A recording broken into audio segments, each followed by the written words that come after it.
Welcome to Career and Leadership Real Talk, the no-nonsense guide for ambitious managers who want to have more impact and progress their career.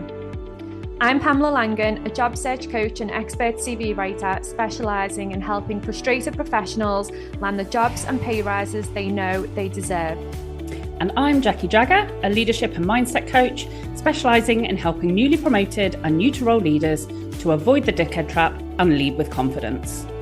Between us, we've helped hundreds of leaders and managers to find new roles, take ownership of their careers, and handle the challenges that job searches and leadership responsibility inevitably bring. And now we're joining forces to share with you what we know has worked for our clients. Hello and welcome to this week's episode. We are talking today to a guest. So it's been a long while since we've had a guest episode. And that guest is the rather fabulous Gayle Tong, who is a former work colleague of mine. So Gayle, huge welcome. It's great to have you on the podcast. Please introduce yourself and let our listeners know who you are and what you're about. Hi, thank you for having me. Very interesting to be on the other side of the podcast desk this morning. Feeling a little bit nervous about that. So I'm Gayle Tong and my business is enrichment coaching. Primarily, I'm a confidence coach, but I also do some learning and development with teams as well. Jackie, you and I worked together what feels like forever ago when I was learning and development for retail, which was my background. But now in my business, which is 7 years old, my focus is all around confidence. So I work with people at all levels in business, C-suite, mid to senior level managers and small business owners to help them, I call it to help them turn their self-doubt into confident action. So this is everything from communication, having tricky conversations, to managing the inner critic, a bit of imposter syndrome. Anything that's related to confidence comes right into the coaching sessions. I love that, turning self-doubt into confident action. And yeah, that's exactly why you were the perfect guest for us to choose. So what's come up as a topic that we really wanted your insights and reflections on was around how confidence can impact when people are in situations where they're working with people who are very different personality types to themselves. And I know you're also a DISC practitioner, so no doubt we will move into talking about how that can play out. But yeah, I think this is a situation where probably for everybody, whether that is colleagues, whether that is teams that you're leading, whether that is your boss, we all have situations where our working relationships are with people who we haven't necessarily chosen, who we don't necessarily understand fully, and that can have a real impact on confidence in the workplace, can't it? Oh, yeah, massively. Only yesterday I was talking to a client about kind of line managers in general and saying we all know, it's a well-known statistic, isn't it? That something like 80% of people leave their job because of the line manager. And so that's probably the trickiest relationship sometimes to navigate, because there's so much going on in the background, isn't there, when you're employed around, is this going to be career limiting? Am I going to say the wrong thing? What are they going to, all of that stuff that goes on, that voice of self-doubt, I think is big when you're employed and you are in a situation where you want to say something, but something holds you back. Absolutely. So how does this topic show up for your clients then, of how it feels working with those different personality types? Is this something that you see a lot? Is this something that you work with a lot with individuals, as with teams? How does it play out for your clients? Yeah, so I think in terms of the DISC, for example, which is so I have a bit of a thing about personality testing, because it isn't personality testing. This is something we're looking at from somebody's behaviour. And I think that's really important to remember, because we can't change somebody's personality as such, but what we can do and what they can do and what you can do is choose to change your behaviour. And I think that's really important. So I think there's a lot in language here, and the stories we tell ourselves when we're dealing with those people that we think have a different personality type is probably what we need to be thinking is about, what language am I using? And actually, this is about behaviour and about behavioural change.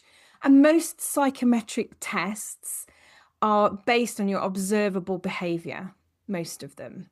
I don't actually think any of them talk about personalities. We call them personality testing, don't we? But it's psychometric, is behaviour. But that's become a really important point for me, particularly when we're talking about confidence with clients, it's about how you adapt your behavior with that individual. And that is perfectly doable. I made that sound really easy, didn't I? It's perfectly doable. Off you go. My work here is done. So that's really interesting. And I think just going back to what you were saying about DISC, because some of our listeners might not have heard of DISC or have a full understanding of what DISC is.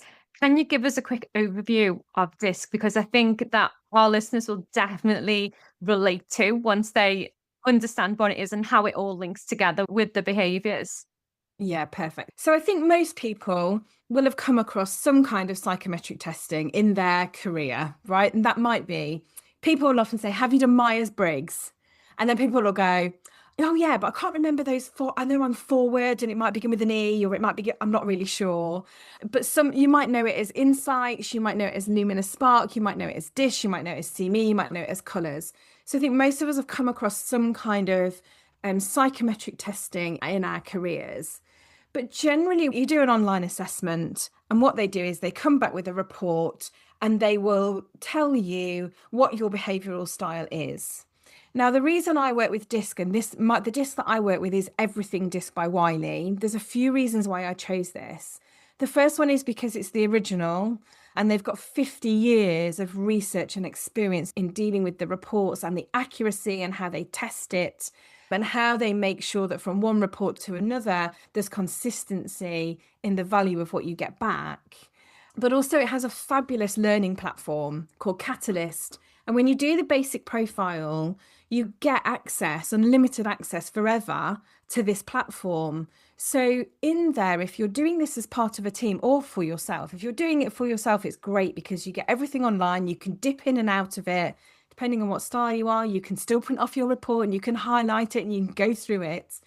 But it also has the ability to, if the three of us were part of a team, I could pull up mine and Pam's or mine and Jackie's maps together, DISC maps, and go, right, now I can see where my similarities and differences are. And now I can see where I might want to change my behavior. So DISC works on style, not on colour. But what I will say is all of the models, whether it's colour or style, all of the information underneath them is all the same. It all says the same thing. But DISC works on 4 styles, and they are D, I, S, and C, which spells DISC. D stands for dominance, and if I'm really honest, that is the one word, being my style, that I don't love about DISC. And I like to think of them as the doers. They're the people in the team you want that are going to go off and get stuff done. They're going to jump straight in to the solution. They want to cut the meeting time in half. They don't want any problems. They're going to do something. They're going to ask for forgiveness, not for permission. Our I styles are our influencers. They might kick things off with a bit of a joke. They keep the energy quite high. They're quite outgoing. Then we've got our S styles, who are they're actually our steadiness. And again, I'm an S and I don't love that steadiness thing. So I like to think of them as our supporters. They're all about relationships. They make sure in a team that everybody's heard, everybody's listened to, everybody's thought about and brought in. They'll always put themselves after others. So they'll always put others first. And then our C styles are our conscientiousness, or considerers, if you like. And these are the guys that love the detail. They're our analysts. They're our people that come with an agenda, or they come with questions. They can be quite skeptical. So whilst that might sound like we're putting people into a box or giving them a label, which some people don't like, the value for me in using this kind of report is saying, whilst there are 4 basic styles, actually there are 12 styles within the DISC profile, because we're all a blend of all of the styles. We all do different things depending on who we're interacting with. And I always say to my clients, there's a few things to remember. We're all a blend of all the styles. This is feedback you've given yourself about yourself. Somebody said, oh, so I've only got myself to blame. Yeah, generally, yeah. And also the thing is that the value for me is in the discussion. So once you've done the test, the assessment, whatever you want to call it, and you get your report back, have a conversation with somebody who's properly trained in the model that you're using, that has experience, because there'll be stuff in that model that you don't like about yourself. Sometimes it's a good perception of how you might be perceived by others, a good view of that. but the value's always in the discussion. So I will never just give somebody a profile and go off and leave them to it, because they'll make up their own stuff. Whereas if you have a discussion about it, you can talk about some of those situations. And often it's in that discussion where people will go, oh, okay, I get it now. That was a really long-winded answer to your question, Pam, but I would like to say comprehensive rather yes, than long-winded. Thank you. No, I thought that was a really good answer, actually, especially if, like me, some of our listeners might not have that in-depth understanding of DISC. So I think sometimes it's good to have it in those simple terms where it's like, all right, that's what it is. Because you do hear about DISC and the other personality tests and the psychometric tests, and it's a little bit of a minefield, isn't it? But one of the things I was just thinking when you were talking through there is, what happens if somebody gets their report and they just can't see themselves in it, and they're like, that's not me. But as the professional, you're like, Biz. So how do you tackle that? It's not very often that happens, actually. And I think that's part of the value of DISC for me, is that the work that they've put into the report. So with DISC, as you answer the questions, what happens is, if there's some inconsistencies in how you answer, because if anybody's done them, what you'll notice is that you get asked the same question but in a different way. And what they're doing is they're checking for consistency. And with DISC, it alters the questions. So it will ask more questions to find out more so that it's able to understand better. And it changes those questions depending on what the answers are that you've given. But I think where I've had a few situations where people have said, I just don't see me, like you said, I just don't see me in this. But there are elements of it. And I think it's like everything. 360 is a great example, right? How often do we get 360 and we go, I don't agree with that, or I don't agree with that? And again, it's in the value of that discussion. And also sometimes talking it through with a work colleague who can say, actually, yeah, I have seen you do that. I have seen. And that's why, for me, the value is so important in saying, okay, let's talk through a few examples of where you might do this. And because I've got experience of that, I'm able to say, and it's really tricky sometimes doing it without stereotyping it, but sometimes it's easy to say that behavior would be typical of the style that you have come out of, because this is what that looks like. So I've got a client who loves logic and loves process. And when she's really stressed, sometimes the best thing to say to her is can you go back and look at what the policy says? So while she might say, I'm not that all the time, in those moments of stress, we revert to our natural type. And that would be, go and find the logical piece in that, go and find the policy or the procedure. Yeah, do you know what? Again, that is so interesting, isn't it? And before we started recording, we were talking about self-awareness, weren't we, as well? And I think that is really key, isn't it? Because if you haven't got much self-awareness, or you need to work on self-awareness, like maybe when you get that report and you're thinking, well, I don't really see much of me in here, it's more about, okay, maybe you need to work on self-awareness. So what are your thoughts then around that? I think for me, it all starts with self-awareness. So when you come to do the profile, the first profile you do with DISC is called a workplace profile. So that's almost you as a team member, you in the workplace. What is your behavior like? And most people will go, that's quite hard to read, but actually I can see that. And again, for me, there's that piece that says, you might not agree with that, but it's a good reflection of how you might be perceived by others. So whilst you might think that you're being really clear and really direct, actually you're not tapping into that person that needs a bit more context, or they need less ambiguity. For me, it all starts with the self-awareness piece. Before you go on to do anything about the team or anything about being a manager, you have to understand your own behaviours and the impact that those behaviours might have on other styles. And so with that, one of the things that I have recognised with clients is self-awareness. People often look for the negatives. So when they read a report, the thing that stings is the thing that maybe wasn't what you were expecting, or the thing that points out the thing that you're conscious of, but you hoped other people hadn't noticed. But also these things can really help people to tap into strengths that they maybe could leverage or could use beyond that, couldn't they? So thinking about those different broader types that you were talking about, what are some of the natural strengths that people could maybe tap into depending upon some of those preferences that they might have recognised? Yeah, and this is really interesting because this is where, again, it's really difficult sometimes not to stereotype people.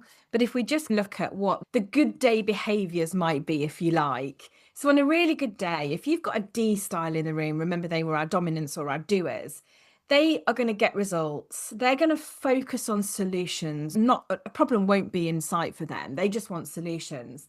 They'll be quite dynamic, quite engaging. They're going to work at pace. They're going to make decisions quickly. They're going to give you really straightforward feedback, which actually you might not, right? Depending on what your style is. And then our I styles. So again, them on a good day, their optimism is quite contagious. So they will bring people along. Sometimes they can be quite visionary, and you just get caught up in that. They're really open to change. They'll think about different ways of doing things.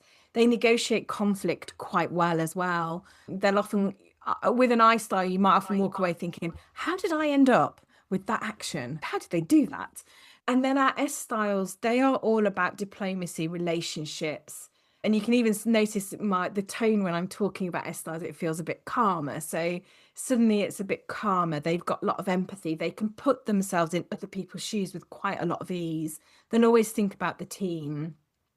And then our C styles are those people that you want, if you're running a program or a team, they'll think about what's the policy, what's the process, how do I dot the I's and cross the T's? They'll be about precision, they'll be about accuracy.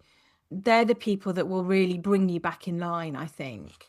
And then what I would say on a bad day, so the behaviors look quite different. So our D styles, you'll know if a D style's in a bad mood because there'll just be tension in the room, almost a bit of cowering, and people might be a bit like, oh God, stay away from that person because they're in a really bad mood. They'll be overly blunt. They might be aggressive. There'll be a complete lack of planning. I worked with a D style who was doing a reorganization, and he was under a lot of pressure from the board to do this change. So he was off down the road going, I've done this, I've done this, I've done this. But his team, who were a different style to him, were back down the road going, I'm just not feeling this. I'm feeling really uncomfortable. I don't know where I stand. I don't feel like I've been communicated to properly. And when he realized he'd left them down the road, he had a bit of work to do to change, to adapt. So our I styles on a bad day, impulsive, disorganized, all over the place, lack of follow through, inattention to detail. They won't care about that. Our S styles will probably withdraw quite a bit as well. They might become quite indecisive. So they'll gather consensus rather than making a decision. And then our C styles will revert to kind of perfectionism, not wanting to make mistakes, or they'll find faults, or they'll take on too much information, which will then make them really cautious. I love those descriptions. And I would imagine for most of our listeners, in terms of that self-awareness piece, they are recognizing the strengths, but also probably recognizing themselves on not such a good day.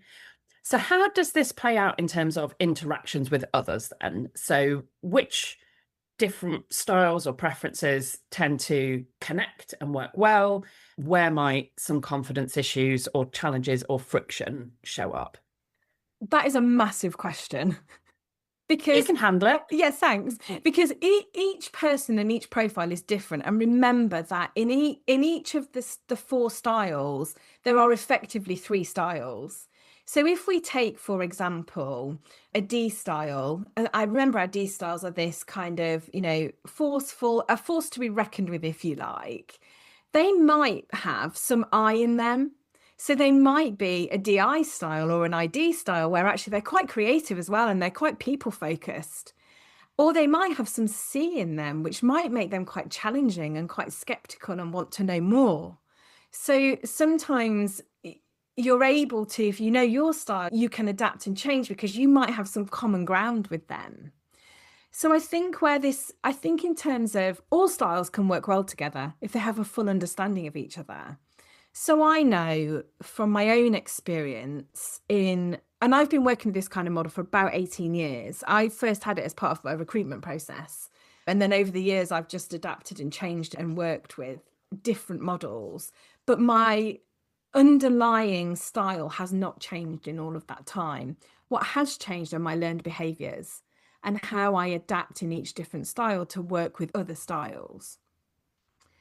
So I can see frustrations where opposite styles work together. So, for example, a D style and an S style could find each other really frustrating because the D style wants to do it now, the S style wants to think about it.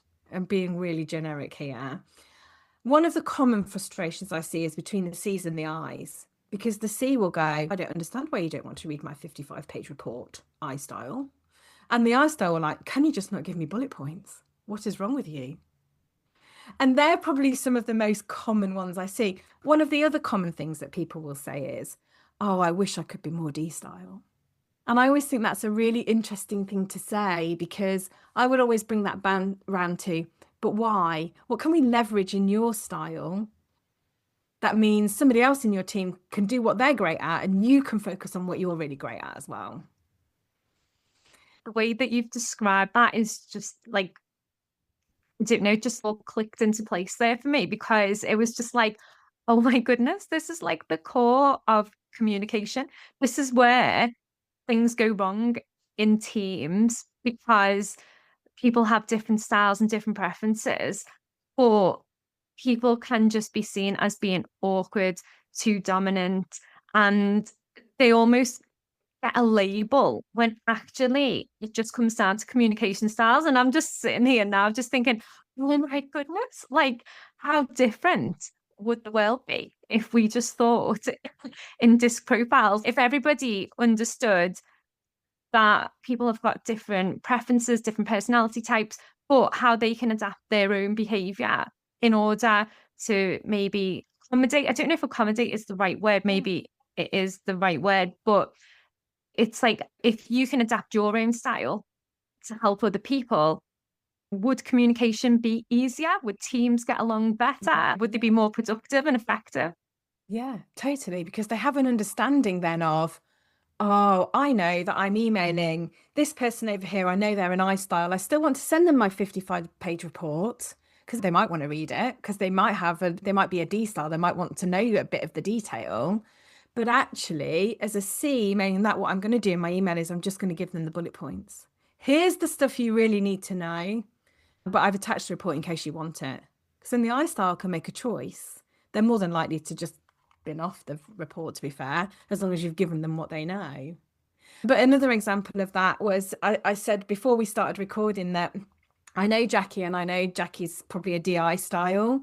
And my S style, when you sent me the email, your email just said, will you come on the podcast? So I've gone, yeah, great. And then you've sent me a Zoom link, and all of that's brilliant. And I'm sat here thinking, oh, there's no questions. Well, as an S style, I want to do a bit of prep for this.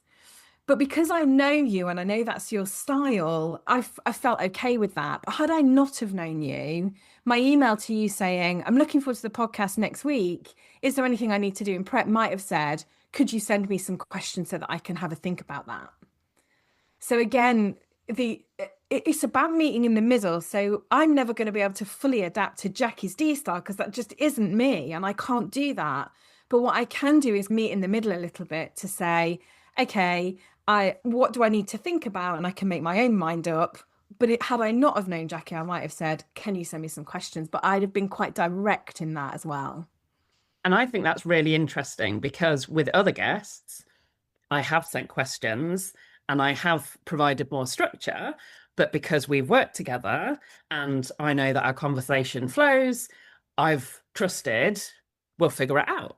Yeah. And I think that in itself is an insight, because often there can be an assumption that if somebody is quite different to you, it's going to be quite hard work working together.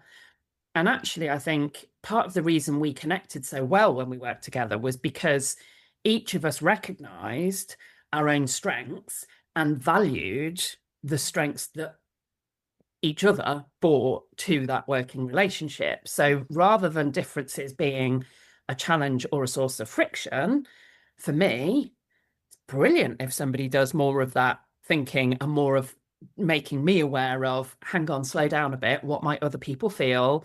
Let's not rush to that. Let's take a moment and literally so many of what you've described is I've laughed as you've been describing it.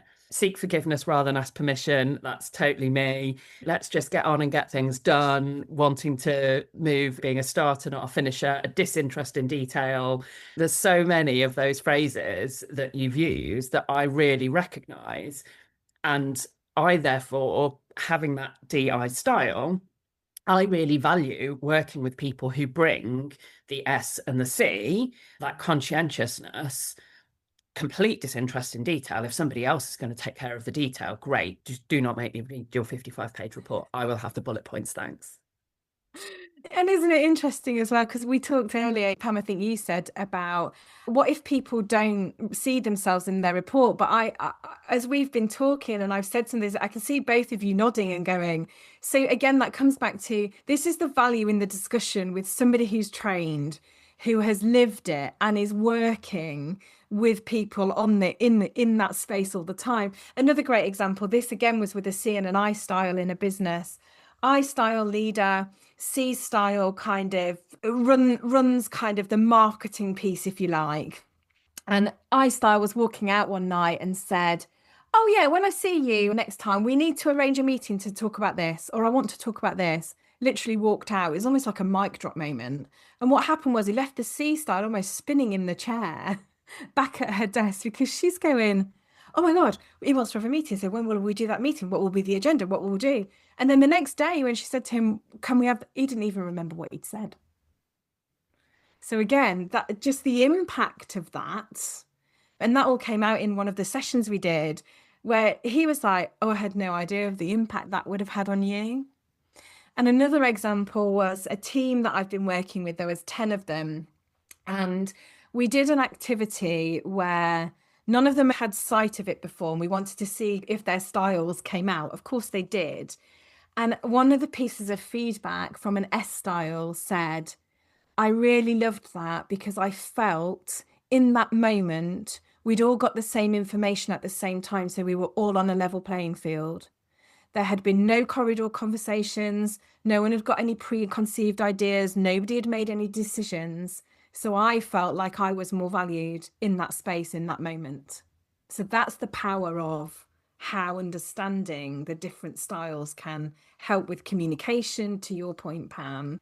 And I've often wondered if as a line manager, if I'd have had this when I was working in a store, and I recognised that I had there was 5 of us in our team, me as the manager, and I had 4 others. And I think I had one of each style. And I wonder now how different a line manager I'd have been in that space had I have known about this.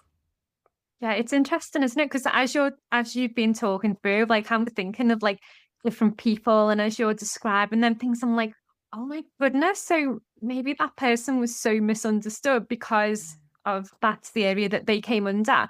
And it's so interesting because I think we do just like go, oh, that's just the way that person is. And we don't ever really go, okay, if that is how that person is, I suppose it's which disc box would they fit into? And if they fit into one of those styles, then how can I best communicate with them? Or how can I change how I do things to make it better for them or to make it better for you? Because I suppose this is the thing, isn't it? Because sometimes people will say, why do I have to change? Why shouldn't someone else change? Why can't they become more self-aware? But I think people won't change unless they want to change, obviously. But if you change the way that you communicate, then you can find common ground much easier and you can get along with people. And I'm just thinking of, I suppose you always do go to like the awkward people. And I'm like, oh my goodness, maybe they were just like super detailed or they just needed a different approach. And it's so interesting. Yeah. Had a really interesting piece with a client who has done so DISC doesn't just have that workplace report. On the platform, it has a management report and an agile EQ report. And then there are other reports that it does, as well as being able to do groups and everything. So it kind of does the full suite of stuff. But we were talking about the different styles. So she had left a business where she worked for a DI style. And this person was very direct with her, challenged her, fulfilled her. She was able to have good conversations. Some might have called that conflict, but she was able to have good conversations. And she's now working for someone who's an I style and she's a C style. So she's found that really tricky. And this person's really good at the people side of things. So our I's and our S's are very good people, if you like. And our D's and our C's are very good kind of task people. They're quite logic focused. So she's found that really quite difficult. And we've talked about some of the language she uses and thinking about watching her tone so that actually she doesn't come across as being patronizing when she's saying things, but maybe asking questions and being curious in a different way. And actually what she's had to do with her line manager is to say, I am confident when I'm competent. So when I know the context and I understand what's being asked of me, I am then confident. If you don't give me the context, I then question my competence because I think I don't understand. So this is how all of this is linked in. Whereas if that line manager fully understood that she needed context, a bit more context and less ambiguity, he wouldn't be seeing that he thinks she's not confident. It's just so powerful there, isn't it? Because it's just it's a small tweak, isn't it? But it's massively powerful because all that manager needs to do is give her the context and she's going to run with that and everything's fine. But if she doesn't have that, then she's not going to be confident and that can have loads of other knock-on effects, in the future. And I think that's the thing, isn't it? It's knowing. So if everybody knows which style they come under or which style is their preference, then that's a good starting point, isn't it? Because this is how I operate.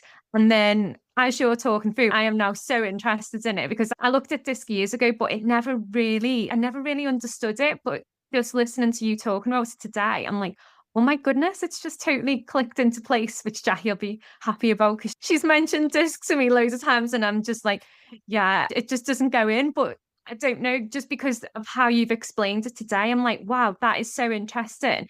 And it's if everybody knows what style is their preference, and then they can start then thinking, okay, this person, are they awkward? Are they dominant? Or whatever they are coming across as, are they actually that? Or is that just their preferred style of communication? And then it's like, if it is, knowing how I communicate, how do I then adapt my style to work better with this person? And I suppose it does take that little bit of work and that little bit of thinking, but how much easier is life going to be if you're starting to almost think a few steps ahead and be able to communicate and get along with people so much easier?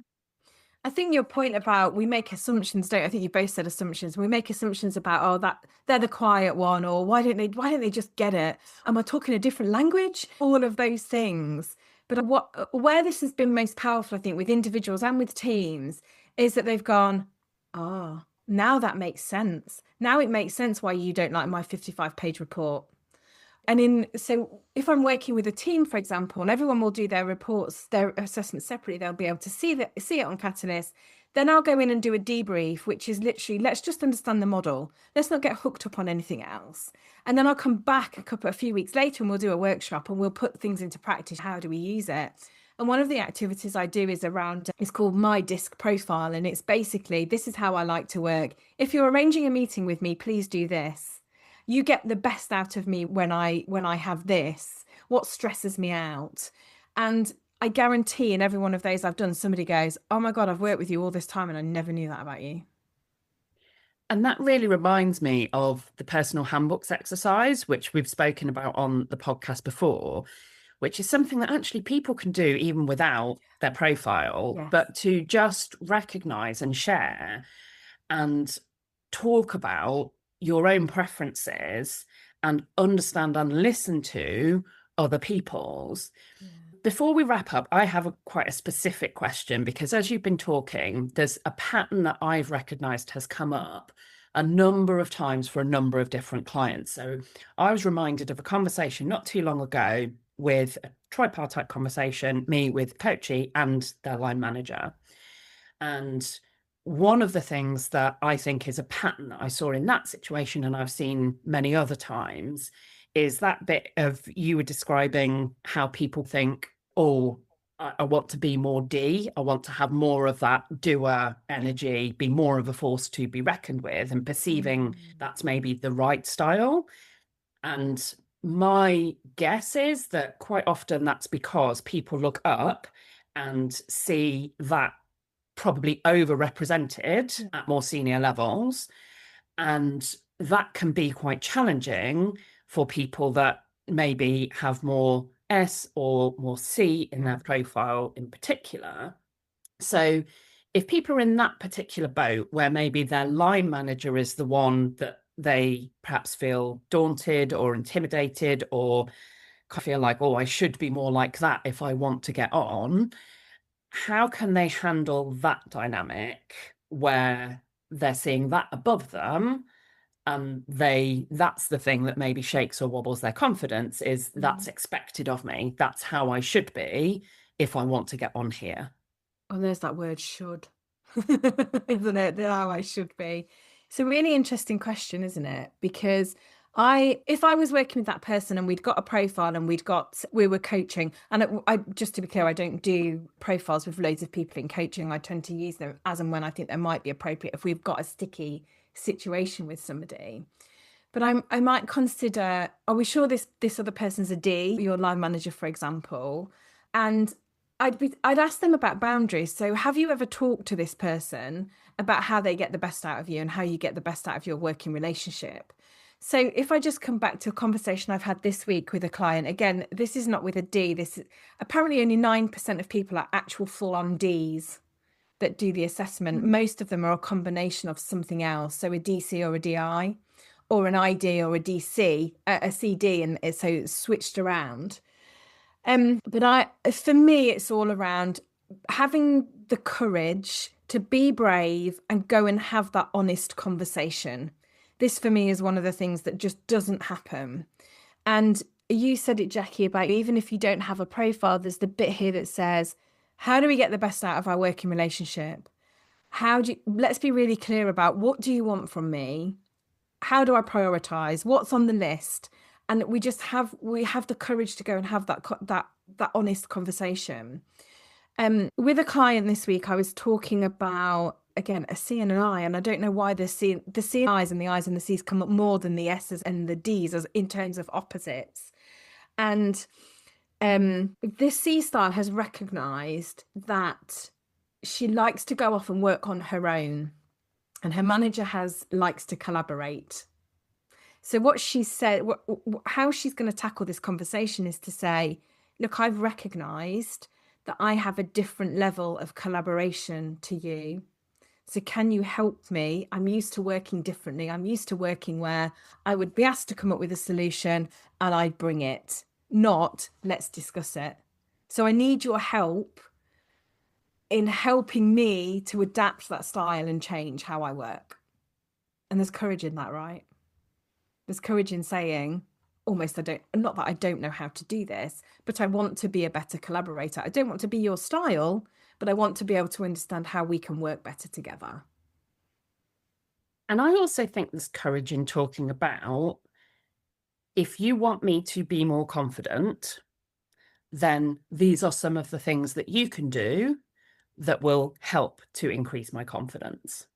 Oh my God, yeah. The amount of people that come to coaching and go, my manager said I need to be more confident, but my manager hasn't told me how I go about doing that or where I need to be more confident. And when you say to people, so what does the most confident version of you look like? Often they'll say it's when I'm sure about things, when I've got knowledge, when I know my stuff. It's that kind of thing. But often what managers don't do is they don't give this specific, clear feedback. And I think as well, managers often don't see it as their role to amplify the confidence of their team members. They see it as that person's responsibility to work on their confidence, which, okay, great. How do you expect me to work on my confidence when the message you're giving me is, I'm not right because I'm not confident? So it's a really difficult challenge for somebody to be able to do that independently. And I think that courage piece and that conversation with the line manager and that asking for, give me more of this, combined with maybe looking at some of the other working relationships and their own self-awareness, can be really powerful, because 9 times out of 10, the person that's saying you need to be more confident is the person that actually, often without necessarily thinking about it, is doing things that the individual feels challenging. And interesting, that situation I described, the line manager and the individual, the conversation that the three of us had was unusually was the opposite. And that individual was saying, I feel seen, I feel heard here, I feel valued for what I bring, and that is allowing me to contribute in a different way. And that was with a line manager who was a very different style, but absolutely had her team members back and recognised and was wanting more of the strengths that person brought, and had really worked to make that person feel valued for the different things that individual brought to the team. So I've seen it play both ways. Yeah, both ways. Yeah, it's fascinating, isn't it? And you're right that I know we've focused on DISC, and actually in the management report, what that does is it talks to you about how best to delegate, how to get the best out of others that might be different styles as well. So that's also quite interesting. But again, I come back to the values in the conversation and doing things the old-fashioned way as well. It's such an interesting point, and I think everyone that's listening to today's episode is probably thinking, like, how can we find out more? How can we work with Gayle? So Gayle, tell us, how can people find you, work with you? What do they need to do? We'll put the information in the show notes as well, but you can just let everyone know the best way to get in touch with you. Yeah, so the best way to get in touch with me is if you head over to my website, which is enrichmentcoaching.co.uk.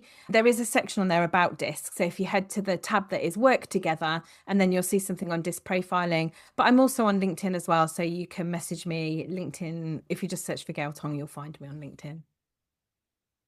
Fabulous. So thank you so much for joining us today, Gayle. And we will put Gayle's details in the show notes. And don't forget, as usual, please do share the episode with anybody that you think might find it useful. And don't forget to rate and review us on your favourite podcast platforms. And we will be back with another episode.